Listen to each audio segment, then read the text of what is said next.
ఇక్కడ commoners team లోనే కాదు, కామనర్స్ టీమ్ లో as well as celebrity team లో కూడా చాలా చిన్న పిల్లలు మనస్తత్వం ఉన్న క్యాండిడేట్స్ ఉన్నట్టు అనిపించింది, కంటెస్టెంట్స్ ఉన్నట్టు అనిపించింది. ఎందుకు అంటే ఇప్పుడు కూడా ఎవరైనా హట్ అయితే వాళ్ళు ఎదురుగా పర్సన్ తో మాట్లాడుకుంటుంటున్నారు. అంటే గొడవ పడతారు, లేకపోతే సారీ చెప్పుకుంటారు, లేకపోతే ఎస్ నో అడిగిన దానికి ఆన్సర్ చెప్పేసి వెళ్ళిపోవడము, అట్లా రోడ్ గా ఉంటుంది, లేకపోతే నార్మల్ గా కామన్ గా ఉంటుంది. కానీ ఇక్కడైతే హరీష్ అంటే నేను మాట్లాడేది హరీష్ గురించి. సో ఇక్కడ హరీష్ కళ్యాణ్ని పాయింట్ చేసినందుకు తను భరణితో మాట్లాడట్లేదు. అంటే భరణి స్టార్ట్ చేశాడు పాయింట్, అంటే కళ్యాణ్ సపోర్ట్ తీసుకొని చేసిందని చెప్పేసి.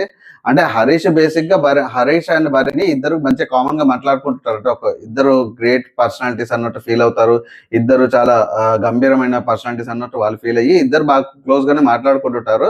బట్ సేమ్ టైంలో గేమ్ ఆడేటప్పుడు తను కళ్యాణ్ పాయింట్ చేసినందుకు హరీష్ అవుట్ అయింది కాబట్టి హరీష్ కి నచ్చలేదు అండ్ భరణితో మాట్లాడడానికి మానేసిండు బేసిక్ గా.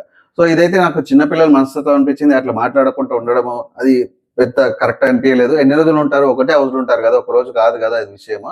సో ఒక రోజు విషయమే కాదు, పర్సనల్ లైఫ్ లో కూడా అట్లా మాట్లాడకుండా కాకుండా ఏదైనా ఉంటే క్లారిటీ చేసుకోవాలి. దాని తర్వాత మళ్ళీ నార్మల్ గా కామన్ మూవ్ ఆన్ అయిపోవాలి, క్యారీ ఆన్ చేయొద్దని చెప్పి చెప్పడం నాగార్జున గారు కూడా ఇదే చెప్తారు. మీకేమనిపించింది కామెంట్ చేయండి.